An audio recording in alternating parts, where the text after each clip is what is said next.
السلام عليكم حبايبنا متابعين مصر زمان.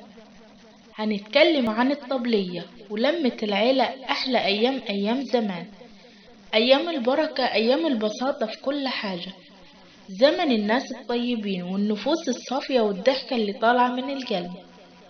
اللمة على الطبلية كانت في الفطار والغدا والعشاء، وأكل البطيخ والجبنة الجريش والعيش البلدي، وفي انتظار أبويا من رجعته من الشغل، ولمتنا حوالين الطبلية وحكاوينا مع أبويا وأمي وضحكنا مع بعض على طبلية أبويا.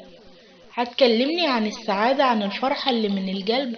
هكلمك عن لمة أسرة مصرية بسيطة، وده كان حال بيوتنا زمان، ومهما كان حجمها كانت بتكفي كل أفراد الأسرة الكبيرة، بداية من الجدين وحتى أصغر الأحفاد. ومهما تكون كمية الأكل فوقها، لكن كان زمن كله بركة، واللقمة الصغيرة كانت تشبعهم. وحتى نوع الأكل زي ما يكون كان في نظرهم شهي، وبيتمسح كل الأطباق اللي عليها، ومش بيفضل غير شوية فتافيت، ودي بتبقى من نصيب ورزق الطيور اللي بتتربى في البيت.